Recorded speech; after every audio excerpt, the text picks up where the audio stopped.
We're live. I'm even a little early, 5:48 or so.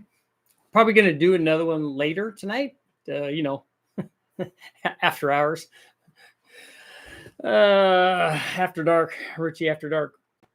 So how's everybody doing? We are live. It's 5:48. As I said, we want to talk tonight about compound power adders. Let's say multiple power adders. So we added nitrous to a couple of different combinations. And so the question is going to be, in fact, we're going to get our poll rolling like immediately. So immediately.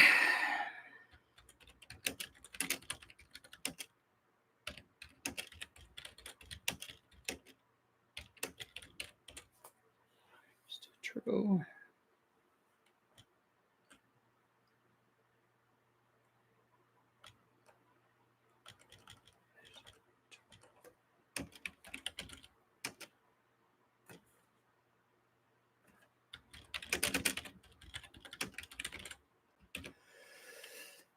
Okay, would you rather add nitrous to a turbo motor than a blower motor? It's kind of a question like, which one would you rather add it to? Would you be more likely to add nitrous to a turbo motor or a blower motor? Let's do that. Would you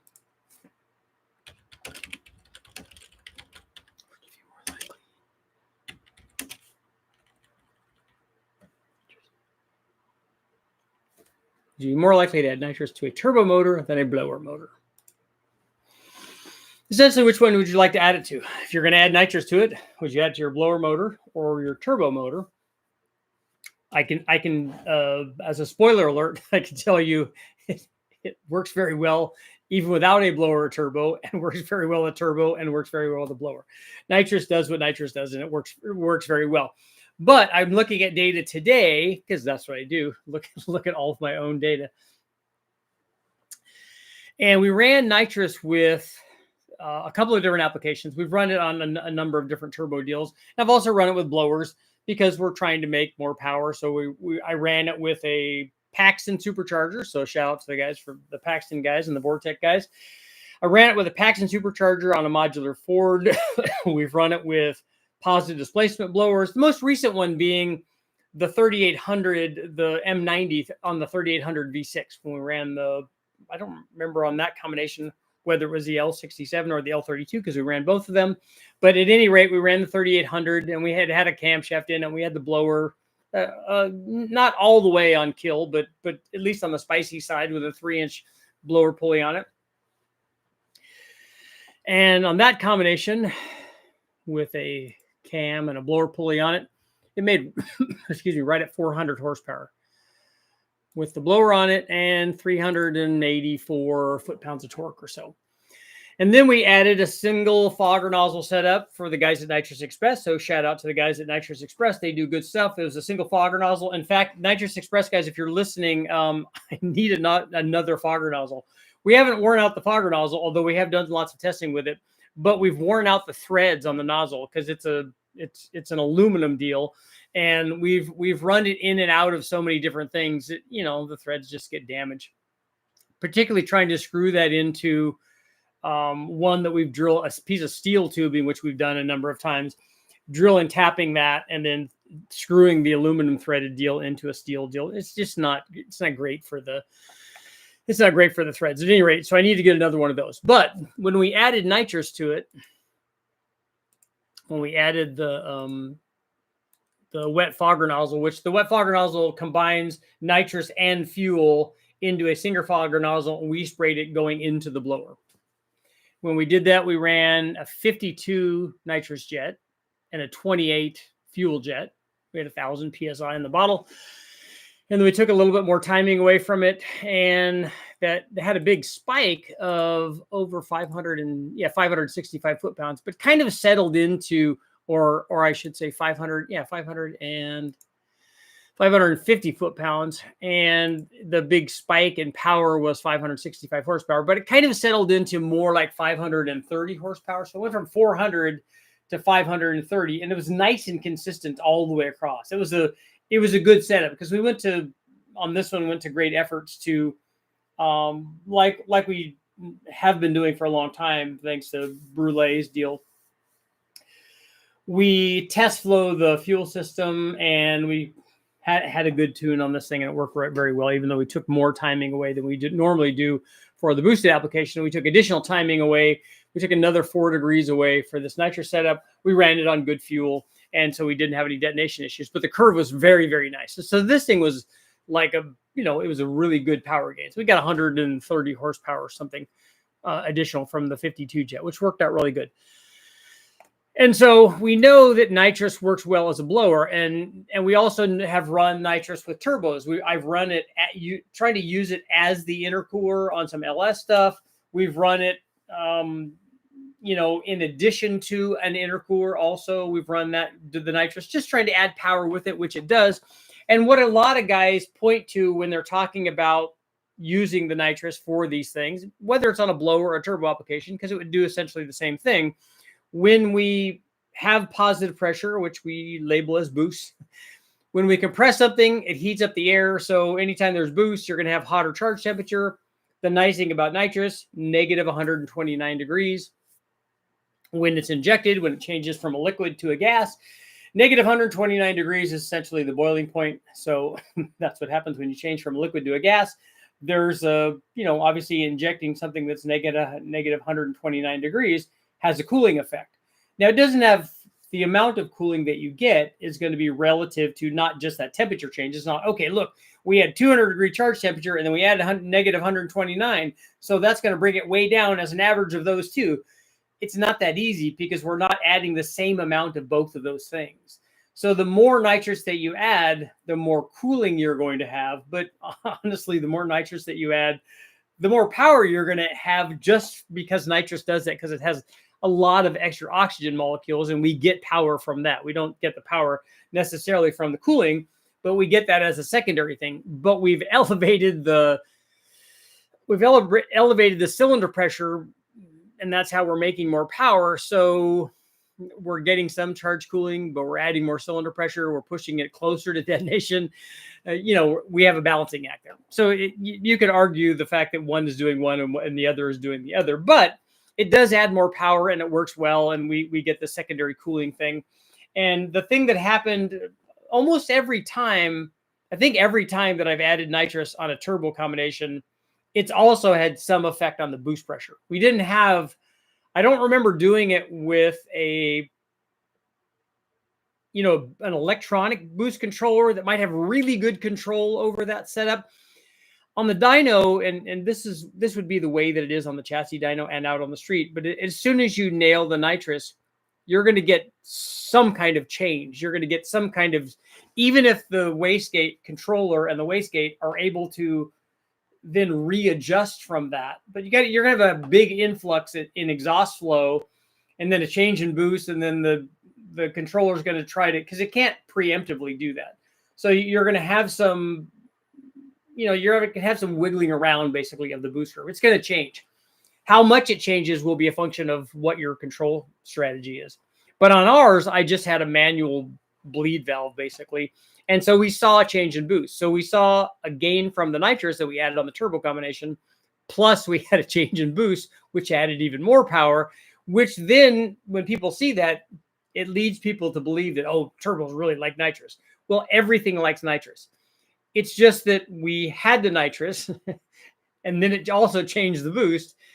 And particularly on combinations where we're making a decent amount of NA power, and when we change the boost, you could see another 30 to 40 horsepower per pound of boost. So if you change it by 2 pounds and that's an additional 80 horsepower, that's a big change in power as a secondary thing, irrespective of the nitrous. The nitrous was kind of responsible for that, but let's face it, we had more boost too. So we changed the power. So if we added 100 horsepower with the nitrous and 2 more pounds and got an extra 80 from that, they're almost adding the same amount of power. We didn't see that same kind of thing with the blower, because the blower is the effective RPM of the blower is not changed by the nitrous. It's mechanically coupled to the motor, so it's going to be the same regardless. So you could change the boost from a change in temperature, from the nitrous and the fuel displacing some of the air going through the blower that the blower would otherwise have to process. So you have lots of things going on there to discuss, and that's kind of why we come here. We come here to discuss all that stuff. What I can say is that when we added nitrous to the little blown 3800 V6, it definitely liked it. And when we added a turbo to that with the blower, it liked that. When we ran the turbo by itself with that and then turned the boost up, it also liked that. So there are so many different avenues of making power, and then adding the nitrous to either one of those, definitely a good thing. But be mindful, make sure that you're not taxing something else, that the charge temperature isn't really high. Particularly with the blower, if you're spinning that thing way up and then adding the nitrous, thinking that I'm cooling it, you probably should think intercooler or E85 or something else, because the nitrous is definitely going to add a lot of power. On the turbo setup, turbo, intercooler, add the nitrous. A lot of guys use it to get the big turbo spooled up. That definitely helps. And then they only hit it with like a 50 shot or something and get that spooled up. Or you could add it with a little bit of shot and then ramp in more after that, because the only thing better than the turbo is the turbo and nitrous, because who doesn't want an extra 100 or 200 horsepower on top of whatever they have, whether you're starting with an NA motor or a blower motor or a turbo motor or a compound thing or whatever you're doing. Nitrous will make it that much sweeter. Sweet. Eric, Maurice. Other people call me Maurice. Go watch the debate. This can wait. Okay. You can go watch the debate. That's good. I don't know when it starts. Excited for this one. I think we'll see it help turbo more, as it'll help spool while also adding oxygen. While with the supercharger, I can only help add oxygen. Yep. We are live. It's no adding nitrous with the blower. A blower, because I have one. How much ring gap do you have for a nitrous motor or turbo motor? We have the same amount for both of those, actually. It's 6.5 thousandths per inch of bore. Upside down. We're talking about the debt clock. 5 to 100 down low on turbos for spool. Yep. You got jokes. Why not all three? You could do all of that. You could go all Pro Street and add all of that stuff. Will M90 blower last with the carb setup? I honestly don't know. They've been running carburetors on top of blowers for a long time. So I just don't know about I think that the concern is, at least what I've been told. I've never tried to run one for a long period of time, so I don't know. I've been told by guys that have run carburetors on them that they lasted a long time. But I think that their concern is the open bearings, and that the fuel might wash the bearing grease out of those. I don't know whether that's an actual concern or not. Do you think adding a Holley EFI or Terminator is worth it for a street car? No, I don't. I think that it depends on which one you're talking about, but there's a lot of, on most applications, if you can adjust the factory ECU, it's going to work really well. I ran a blower for years and years and years and years on my 5-liter Mustang, a Vortec on it, and it worked fantastic. And this was before we were doing even any chip tuning or anything, and that stuff would work even better than what we were doing, because we were just manipulating we were having the mass air meter calibrated for specific size injectors, and it worked pretty well. Not what it would if you could go in and make everything be right, because we weren't even logging stuff. Blowers, turbos, 5,000 shot. That'd be a lot.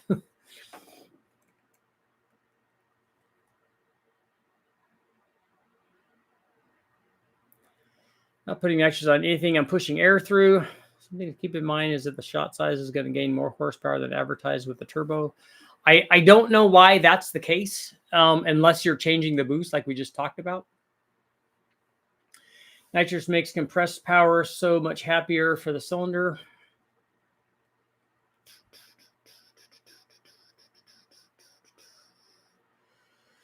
Hit the like button. Yep, definitely. Pistons don't care much from too much nitrous. Ask me how I know. Yeah, you can break anything, obviously. Pistons hate high intake temperatures. Yeah, they also don't like that.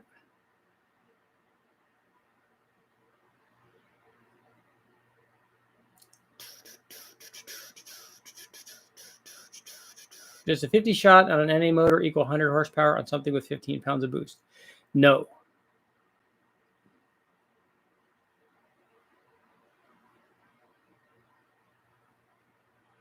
At least I haven't found that to be the case. I found a seal bearing for methanol. Did you ever open up the bare intake manifold as a dual runner using butterflies to switch between long and shorts? Yeah, I have seen the insides of those manifolds. Has anyone tested the Nitrous Express Shark for the LS1 with turbos?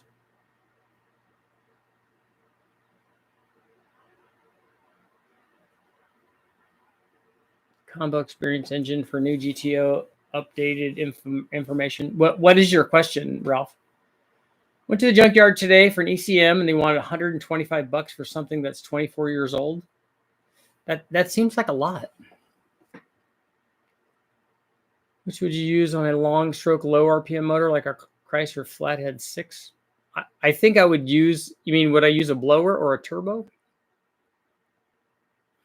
At pick apart, is not really that much of a good deal anymore. Scott, you're out. Are you going to go watch the debate? Guys can go do that. That's cool. That's when you've done a blower test and add nitrous dry until it quit making power or not. Assume 50 on a blower would be further from knock due to inlet air temperature. You mean you're trying to add nitrous to a blower application without adding additional fuel? I don't think that's a good idea.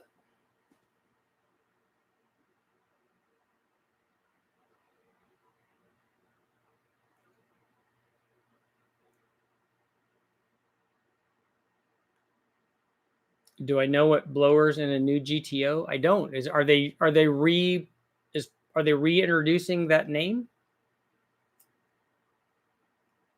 Force induction on a flat 6. I don't know. I think I would tend to go turbo on that.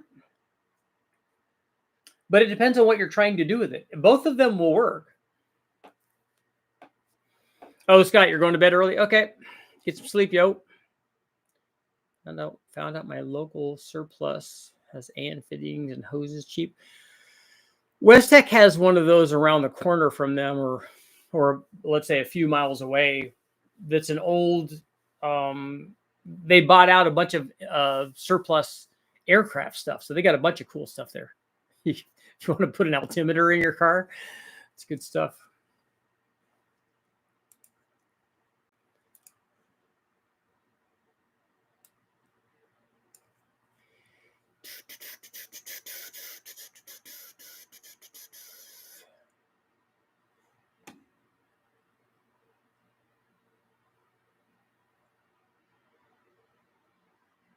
We are live. It's all the way live. A GT has a 25 shot above 3,000 wide open throttle with less than 5 psi. Then it tapers until 10 psi where it's off. That's a good setup. Is the tapering working pretty well? Is it pretty linear? I mean, does it do what you're wanting it to do in terms of, are you doing it by, are you modulating, are you pulse width modulating are you cycling the solenoid to do that? I guess you could close a valve to do that maybe, but it seems like cycling, it's kind of the way to go.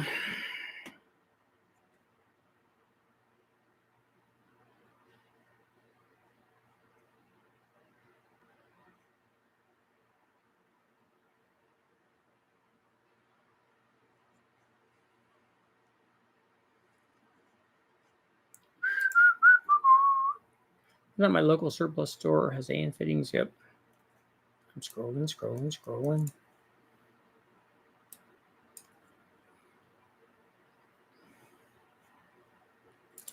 We are scrolling.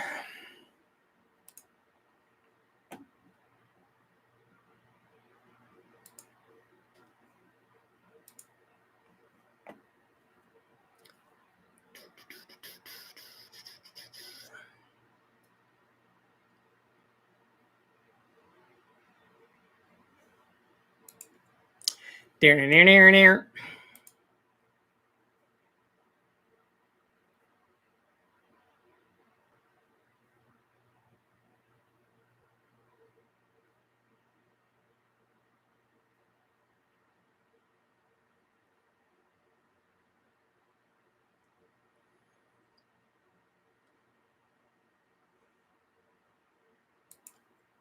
All that she wants.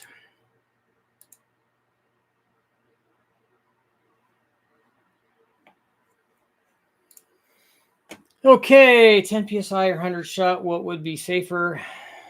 10 psi is 100 wheel horsepower. You're only making 10 horsepower per pound of boost. So it's 150 horsepower motor then, NA. How many laps before the new 01 eats a set of tires?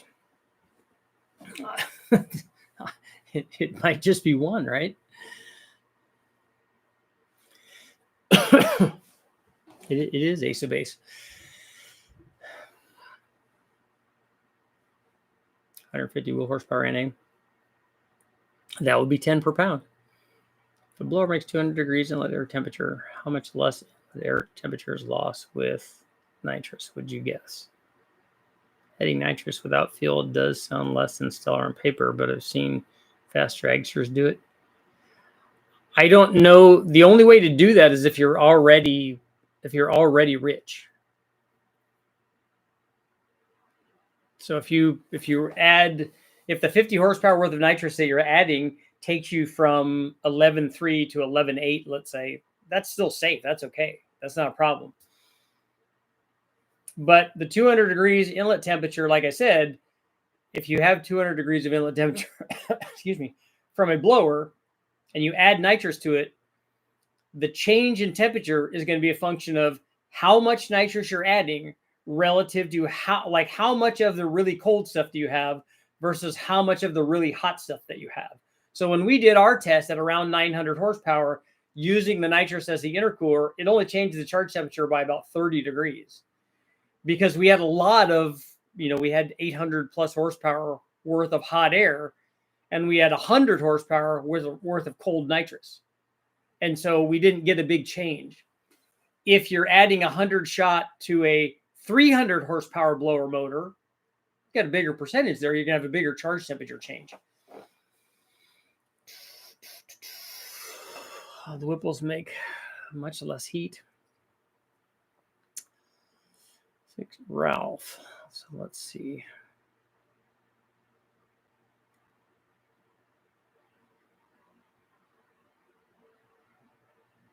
.2 liter supercharged V8. So that's going to be an LT base motor, then I would guess. Tech uses pulse width modulation to progressively control it. I just slope it backwards. Okay. The bracket cars I speak of are a little rich. I don't know. I don't know what their setting is without looking at what their setting is. Looking what their airfield data is. I'm running 15 psi now and making just under 300. I want 400 one time.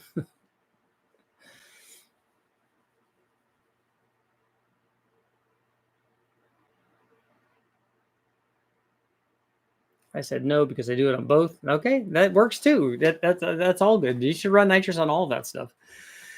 It's always good. Looks like the vet engine. Yeah, I haven't, Ralph, I haven't even looked at any sort of GTO thing. But if it's showing it online, it should tell you what engine it is.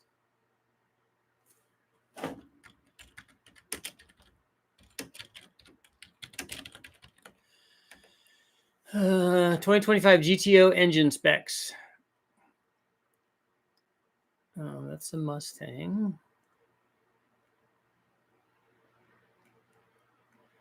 2025 Pontiac GTO complete specs.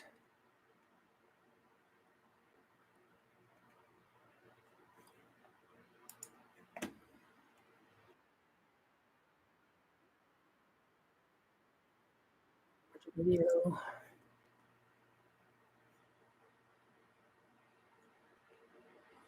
I'm seeing lots of different 650 horsepower, 6.2 liter.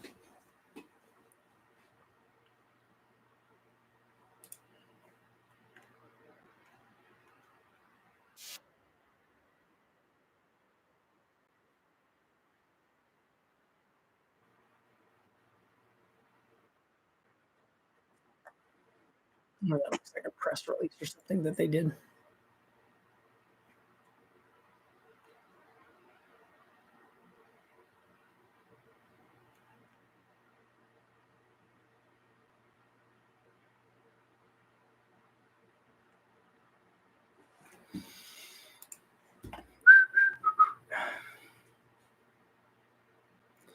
Have you done any ProCharge motors with nitrous? I'd have to go back and look and see if we've added nitrous to the ProCharge stuff. It's the same as a Vortec or a Paxton, and we've added both of those are centrifugal superchargers. A ProCharger is a centrifugal supercharger. So what you would be doing is the same thing. I'd have to go back and look at the data to see if we've done any of them. Just asking what you think about that. I think the GTO is a cool name. I'll slap a twin turbo setup on my 5.7 Hemi. That's good. Just put ring gap in it. Thanks for reminding me of Ace of Base. I think I'll play the video. I know. I don't know what got me going down that road.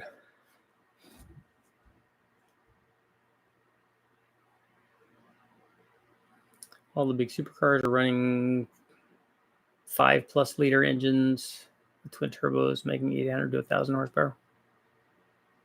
What's ring gap mean? Well, ring gap means you need to add extra ring gap. So your piston rings, when they go in the bore, they have a certain amount of gap. You can't have them touching, otherwise they'll just bind up and break. So you have gap in them when you assemble the motor. The factory has a given amount of ring gap.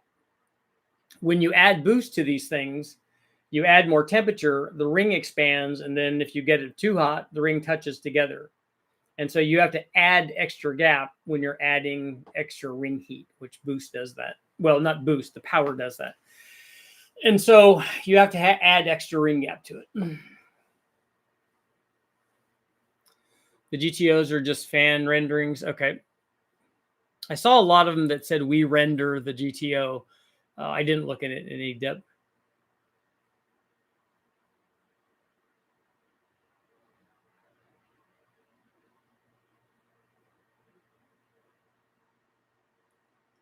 People ran nitrous in the fire bottles of nitro cars. Okay. They did that on Indy cars too. Turbo Sentra. I want to see you talk about the 2011 Jaguar. But I don't even know what engine that is. Is that because you have one?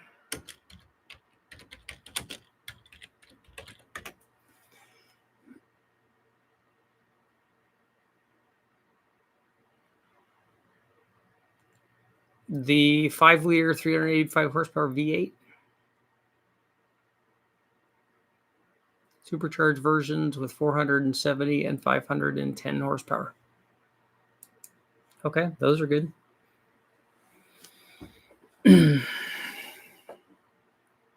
I've never run one on the dyno.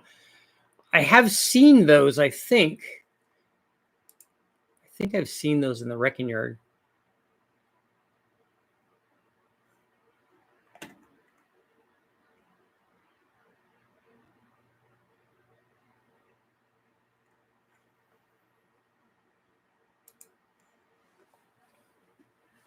What's your favorite engine? I don't have one. It's whatever the next engine I'm working on is.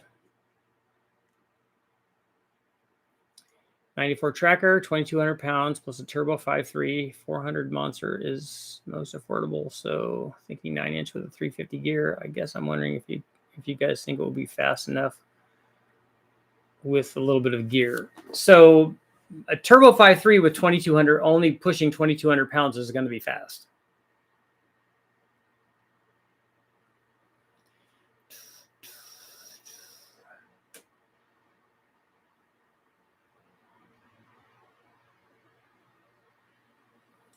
GT45, you said it'll be slow to spool. I'm not wanting to make it 1,000 horsepower. Referencing our discussion the other night. So what is your question? What did I say the GT45 was going to be slow to spool on? Did you have some sort of really small motor or something? What turbo setup would you choose for a 5.7 Hemi? It depends on how much power you want to make. The turbo setup is always a function of power output. That's the first thing. So if you want to make 1,000 horsepower, you have to have turbos that flow enough to make 1,000 horsepower. So you have to decide on where you want to be on power, and then decide which turbos will get you there. And then you decide the other things like, okay, what am I looking at for spool, and will they fit, and all that stuff. That's because you haven't run an Oldsmobile motor yet. I know, but when I was looking forward to running that one, then that one would be my favorite. And then on the next one would be the favorite. Which blower increases heat, centrifugal or valley style? Every form of forced induction increases heat. Everyone. A turbo does that. A centrifugal blower does that. A roots blower does that. A twin screw blower does that. A Latham or axial style blower does that. They all do that. They all, anytime you compress the air, you're going to heat it. You can't get away from that. You're only looking at 500 to 600 wheel horsepower for a 5.7 Hemi. That's just a cam and springs and injectors. And I don't know that I would do twins on that. Those are going to be pretty small twins. 3-speed 400 built to handle 1,000 is only $2,000. Everything else is $4,000. Yeah, a turbo 400 is a good one. Can you speak on heat differences between a blower and a turbo? You would have to get specific about which exact ones you're talking about and where are you running them at. I can tell you that at any given boost level, the turbo is going to make more power than a blower does, because which is not a heat thing. It's because it doesn't have the parasitic losses associated with driving the supercharger. Are sequential twin turbo setups obsolete? In what way are they obsolete? What made them obsolete? Have you tested the Dorman truck intake manifold? Yes, I have. And it made less power than the stock truck one did. I used to use Z-Max. It dropped running temperatures by 30 degrees. It dropped running temperatures like coolant temperatures by 30 degrees. That seems like an awful lot. No love for small turbos. I do like them, but if you get so small that I just don't know why you would do that. Just run a single. It's easier to package probably. The Dorman 615 183. I finally found one. I don't remember I'm not hip on the Dorman part numbers. I don't associate it that way. Maybe I should have, because I've only tested 3 or 4 of those. What's the best place to put turbos? Wherever you can package them. Richard, would a small shot of nitrous be in order? A 5.8 Hemi? Oh, but you're wanting to run 2 of those, right? Yeah, that's why I said that, because a single GT45 on a 5.7 Hemi is not going to be soft on spool. 2 of them definitely will be.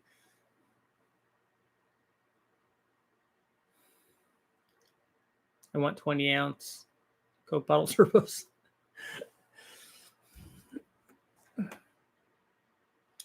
One turbo doesn't get better torque. You can have a single turbo have the same response rate as twin turbos if you size the turbos respectively the same. Would a small shot of nitrous be in order? You're looking at the wrong thing. If you're trying to make them spool quickly and running them at a low power output when they're capable of a big power output, they're not going to spool very well. They're not going to spool as well as smaller turbos will. If you want 1,500 horsepower turbos, because you're going to be doing 1,500 horsepower, and then you also want them to spool, then we can talk about what you're going to do for that. And nitrous, a 50 shot of nitrous would help that a lot. Hi, what are you doing? Huh? Well, come on up here and say hello. Hello, are you hungry? Is that what you came to tell me, huh? Is that what you want? Hello, that's Bruno. Huh? Hello, come on. Get up here. You get up here. That's it. That's all the enthusiasm I got is just a yawn. Hello, you're a good boy. Okay, go lay down right out. Or go lay down right outside, and you got to guard me, right? You got to guard. You got to guard that door. Make sure nobody tries to get me, right? I'm not gonna get past both of us, right? I'll throw a wrench into the works. That it's just a wrench. It's not anything exciting. That's it. I don't have any snacks, but I'll come get you some in just a little bit. Yeah, Timmy is not in the well. Exactly.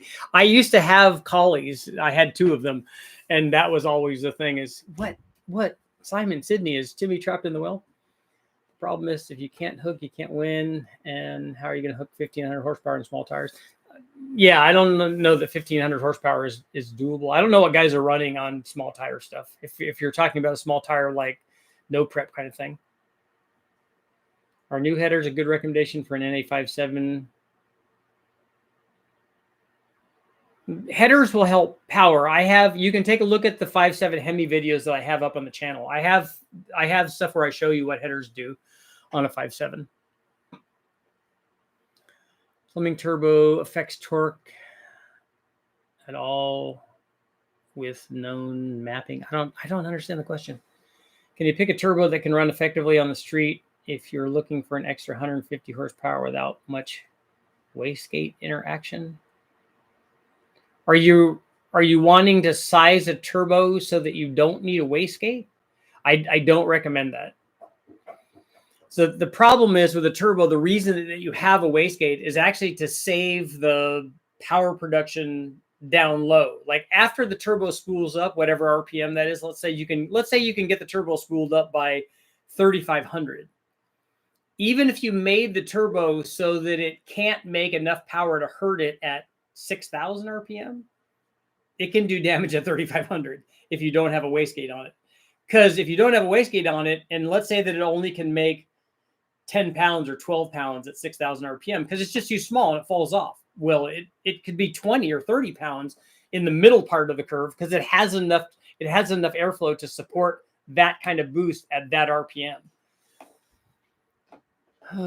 Would you run sequential different size single scroll twin setup versus symmetrical twin? You mean, are you asking me, will I test that? Probably not. That seems like very complicated.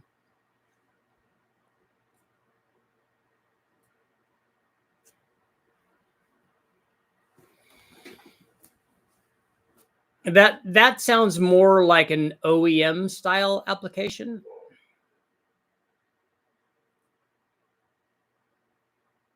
Custom B&R is recommending custom ladder bars, 4-link Pro Stock, rear coilover shocks, heavy duty drag, anti-roll bars to get your stuff hooked up. Apparently,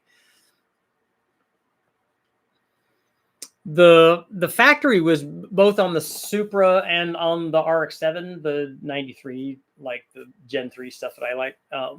Sequential turbos on that were pretty cool. Again, they're trying to broaden the curve to have, a responsive deal and also a turbo that's big enough. Because if you just do the small one that's responsive enough, you sacrifice out here. If you just do the big one that's big enough, you sacrifice down here. So they're trying to get both of those. Whether or not that's ultra successful, I just like the way that I like the RX-7 better than I like the Supra. The Supra obviously can make a bajillion horsepower if we are to believe the Fast and the Furious, if we are to believe that. But I just like the RX-7. I would like to have a stock one. What's a good metric for finding a more aggressive cam for a Hemi? Just take a look at the videos I have up on cam testing on the Hemi.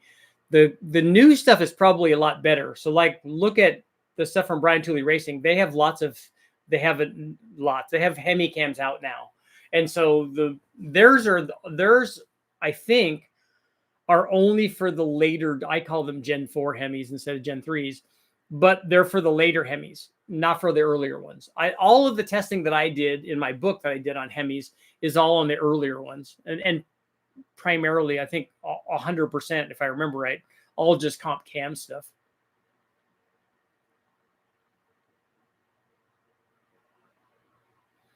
Went to the auto parts store today to get stuff for the Fusion I inherited from my mom and couldn't find anything under the sun. What year Fusion is it?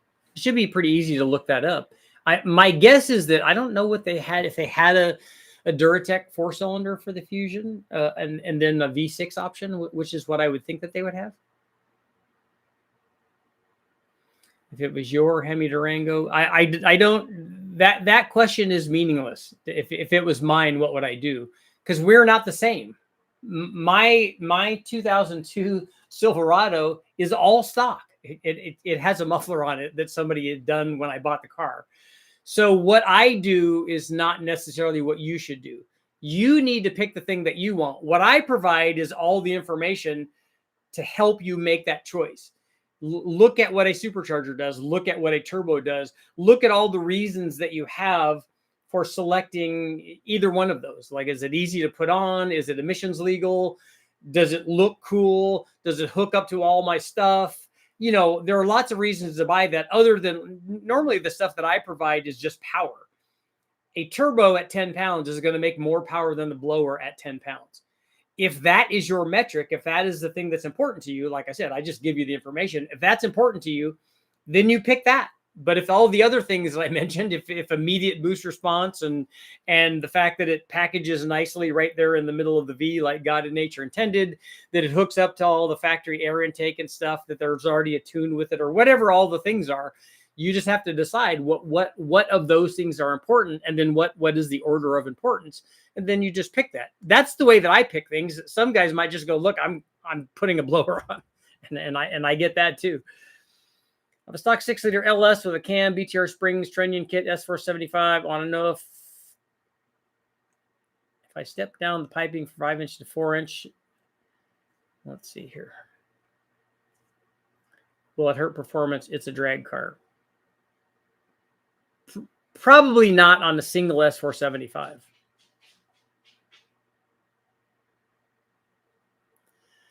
Assuming money is no object, would you modify the aluminum 5.7 in the 2002 Trans Am or swap in a built 6-liter for a high boost application on 93 pump gas, wanting 1,000 to the wheels? If you're wanting 1,000 to the tire, I wouldn't try to do that on aluminum 5.7. And you're wanting to do 1,000 at the tire on 93 pump gas? That will be interesting.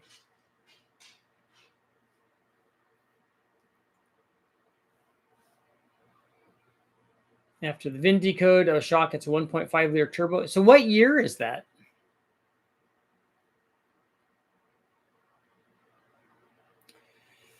Maybe even a stroker converted iron 6-liter. You can do that. You can build a 408. If you're doing a turbo combination and you're wanting 1,000 horsepower, you don't need to have a stroker motor. I want turbos. That's good. That's a good choice. There's no bad choice there. The choice really for you is forced induction or NA, and forced induction is really kind of the way to go. It's a 2019, 98% of the time they had 1.5. Okay, I didn't know what year it was. For some reason, I was thinking Fusion was much older than that.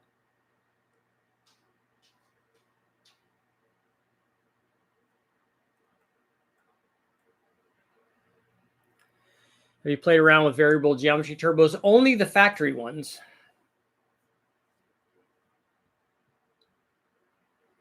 Eric, happy to help. Oh, so you guys are talking about Turbo 400 transmissions. Does deleting AC on a supercharger car make more power or boost? Deleting the AC would get rid of some of the parasitic loss associated with driving the AC. But quite honestly, when you're at wide open throttle, at least on a factory supercharged car, they usually shut the AC off at wide open throttle. And you could do that. It's not that hard to do, even on a non-factory deal.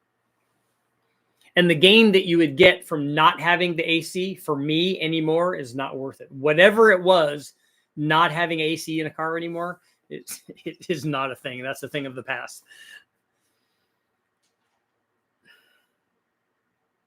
Will my Durango be able to perform better if I put higher grade gas in it? If I put premium, do you know if the car is smart enough to gain from the better gasoline? I don't know what year your Durango is. If it's anything modern, it's going to have a knock sensor on it. If you are activating the knock sensor by putting 87 octane in it, it will perform better with premium in it. Have you seen mods that convert the AC to power chillers? Yep, I have those. I haven't ever, I mean, I've seen those. I haven't tested it.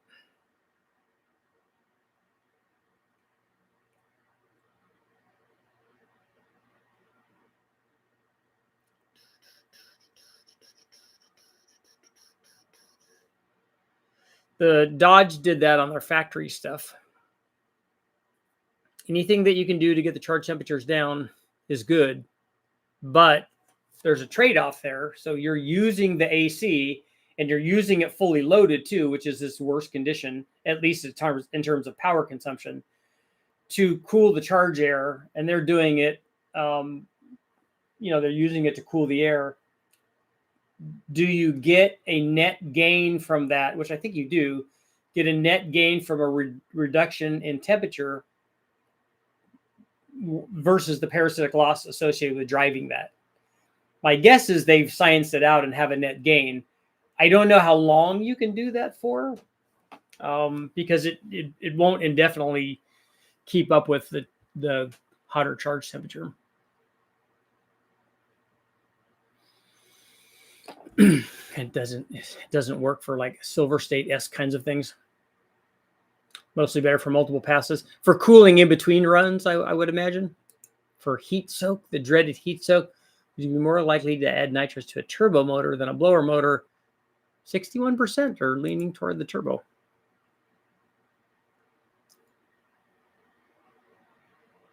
What do you think about liquid cooling on an NA application? What you'll do on NA stuff is you can cool the tubing under the, if on a closed engine compartment, on a closed hood. Like if you open the hood and you feel the temperature of the tubing, it's hot. That's not the question. We know that happens because we know that the surrounding area is hot. The question is, does that heat on that tube make the charge air hotter? Does it do that? Is there time for that to happen as the air rushes by a tube, especially if the tube is steel or aluminum, particularly aluminum, you might get more transfer inward. But again, there's a boundary layer and the air is going by there really fast, particularly at wide open throttle. I would argue that you'd get more heat transfer at part throttle where you're looking for fuel mileage, which it actually would be beneficial for fuel mileage. That would be my 2 cents.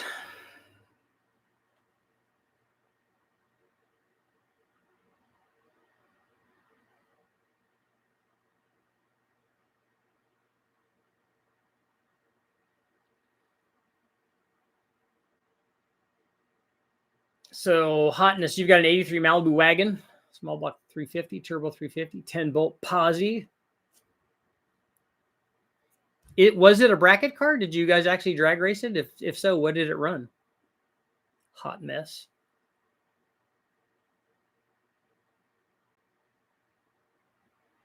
I wonder if in that case it would be beneficial to put fins on the aluminum tube on the inside as a heat sink or on the outside as a heat sink. If you put them on the inside, then you'd be concerned about flow, but you can make the tubing big enough where that wouldn't be an issue. Ideally, it would be a mesh and look like an intercooler on the inside because then you'd have more surface area. And I've only ever seen that work on Bonneville cars that have pressurized air to the NA motor. That car went 12s, cool. Also depends on where you're pulling the air from. Yeah, I would assume that people that are looking for performance and are looking for cold air, I hope that they have a cold air intake source, that they're not trying to draw it from, right behind the radiator, which is not good. So would you guys like to answer some questions that I get via email? Some tech questions? Are you guys up for some tech questions, answering tech stuff? Let me know in the comments. So you're more likely to add nitrous to a turbo motor than a blower motor. We're split 60-40.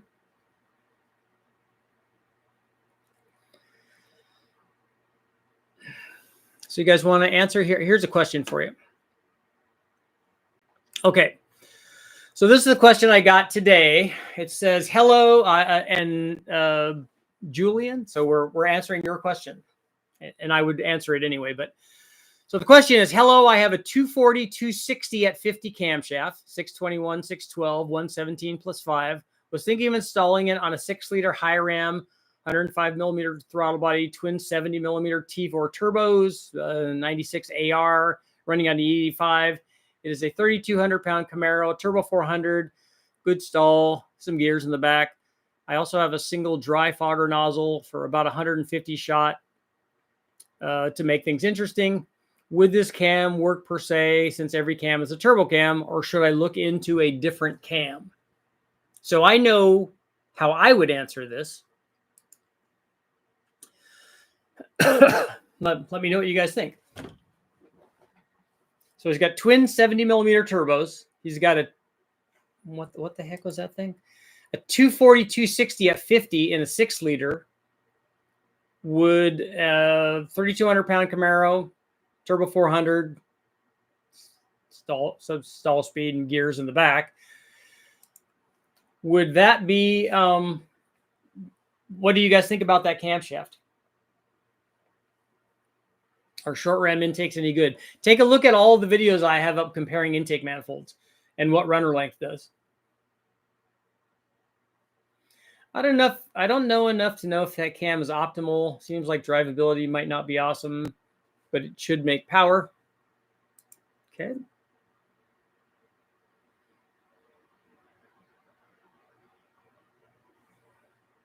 So is he right? Is every cam a turbo cam?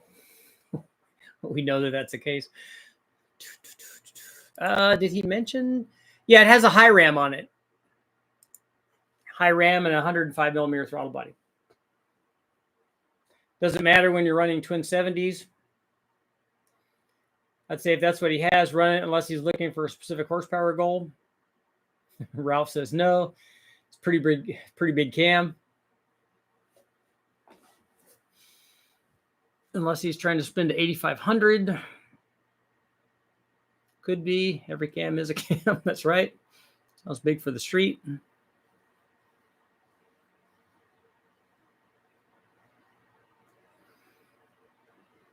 Every cam is a turbo cam. Every cam is a nitrous cam. Every cam is a cam. That's right. They all are definitely camshafts.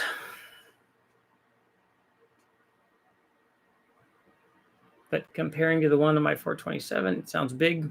And this is only a 6-liter. Didn't you answer this? This is the first time I've seen this question. The question came today. Big block Chevy, fast bracket, street racer. Sounds like fun. Yeah, this is a 6-liter LS, though, not a big block. What gear is he running? He didn't say. He just said he has gears and a converter.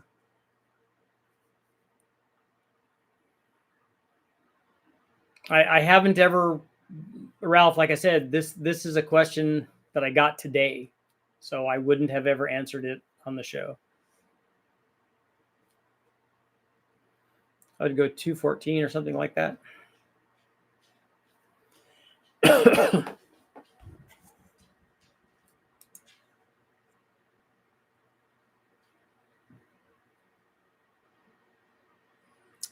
3,200 pound car, E85, turbo 400. It just says good stall and some gears. It doesn't tell me what gearing it has.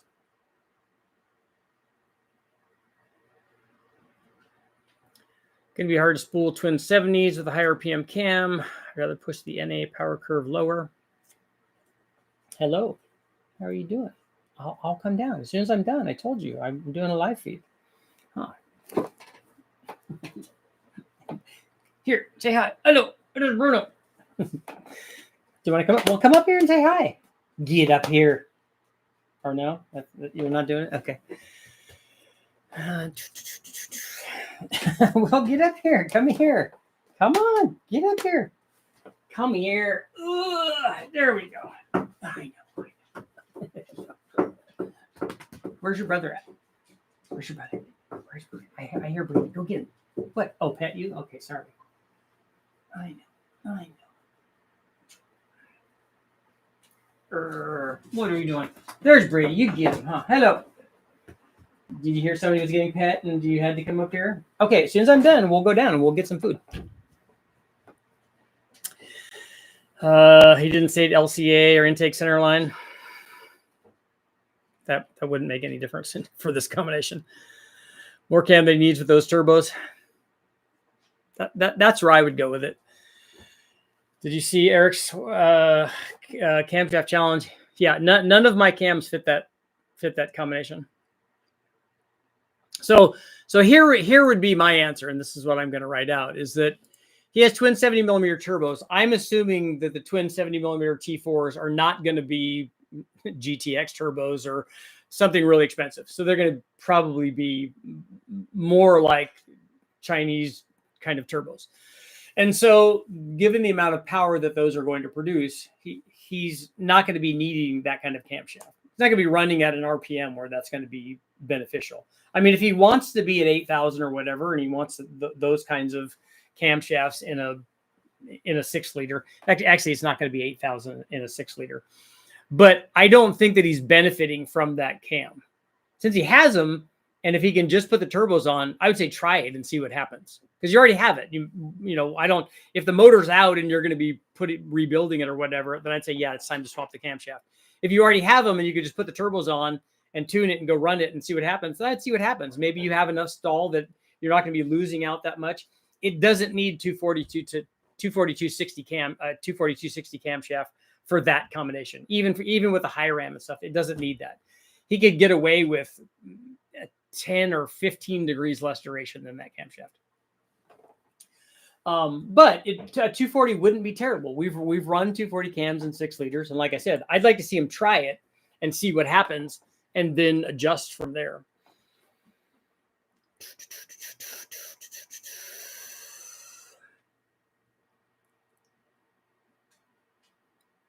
235, 248, 640 on the intake, 629 on the exhaust.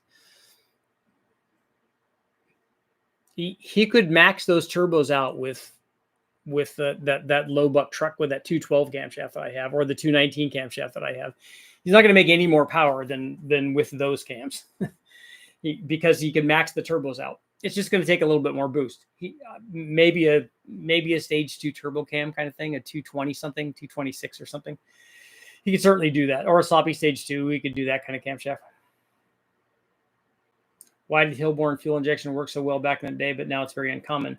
I don't agree with that statement. A Hillborn fuel injection, mechanical fuel injection, worked the same back then as it does now. It does exactly the same thing. Mechanical fuel injection is not great for street driving. It's pretty good for, like, they use it in Can-Am and stuff. And so for lots of wide open throttle stuff, it works really good. It's not what you would pick for daily driving. With the advent of electronic fuel injection, because you can combine now that stack injection with electronic fuel injection, I think it's a much better combination. It looks really cool. I think what stops guys from using it on the street is the lack of air cleaner assemblies, because once you put air cleaners on there, then it doesn't look nearly as cool. I can see lifting being more of a factor with boosted combos, where normally on an NA engine it's mostly about duration. Still want more duration than stock, of course.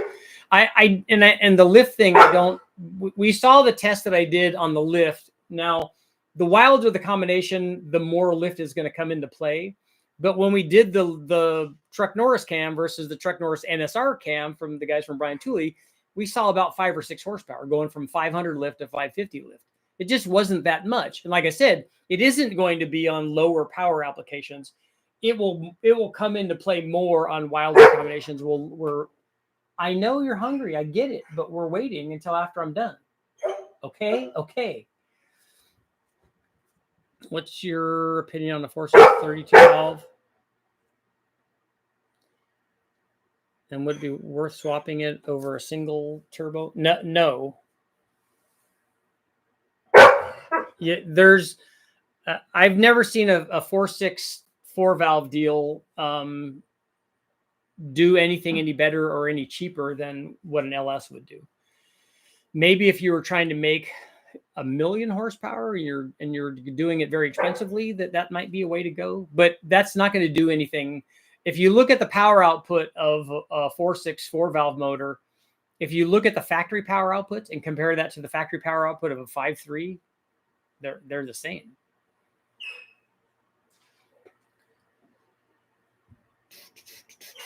Stall converter at what RPM? I don't know what this combination is. Richard, real quick, how much compression would a 10 decked 862 make? I don't know. What was the deck height to begin with? A lot of times the pistons a factory piston is already out of the deck. Are you just taking 10,000s off an 862 head, or are you taking it off of the deck? And if you want to go look up stuff like that, the best place to go is Wallace Racing compression calculator. Put in all the data and you can see. All-Terrain TV. Hilborn was bought out by Holley. Holley sold spare parts and then dropped Hilborn. Yep. 10,000s is not going to change compression very much. It's only going to change it, I don't know, a few cc's, a couple to a few cc's. It's not going to be very much. It's going to be less than a half a point. More like 2 or 3 tenths probably.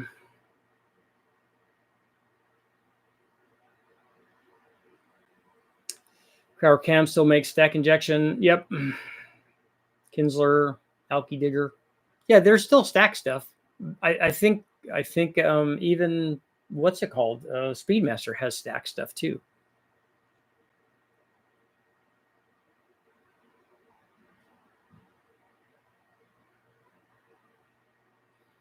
I see why is it not streetable versus EFI now. It wasn't streetable because mechanical fuel injection is very hard to dial in at every engine, every combination of engine speed and load. It's very hard to do that mechanically. With electronic fuel injection, you can do that. But again, like I said, getting stack injection to have everything be synced up and the amount of movement that you have, the amount of airflow that you have for movement on a given barrel size, and when you're moving all of them at the same time, it can be a little problematic for low speed power. It has basically too much response in effect. But they are awesome looking.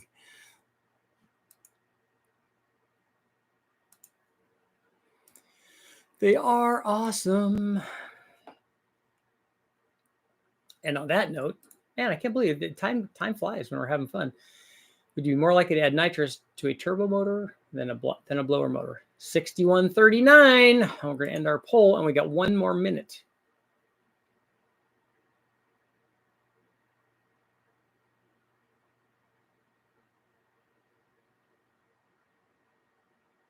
On off like a ZR500.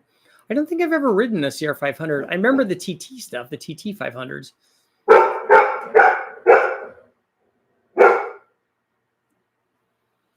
What are you guys barking at? They're in full attack mode, Velociraptor mode.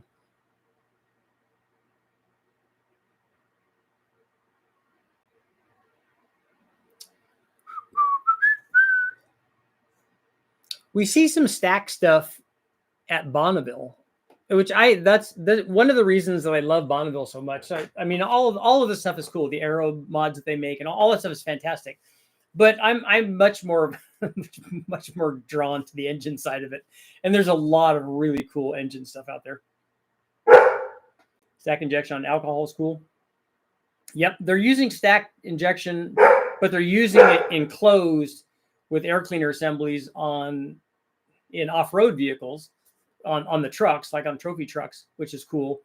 And also the stack injection stuff on the alcohol sprint car motors and stuff. All that's fantastic. I remember someone telling me mechanical fuel injection was good at 5,000 RPM or higher. Steve Relay was pretty good at dialing in mechanical fuel injection. They had done it quite a bit at West Tech. He was pretty good at that. And so you can get it to work. below 5,000.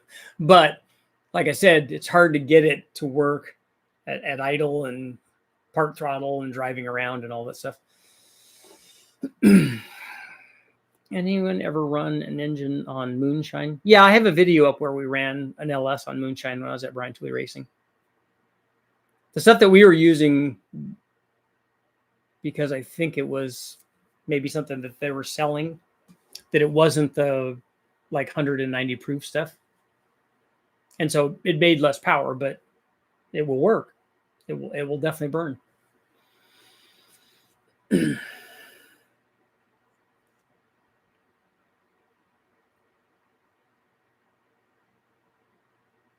It has something to do with fuel metering is not required over 5,000 RPM. Okay.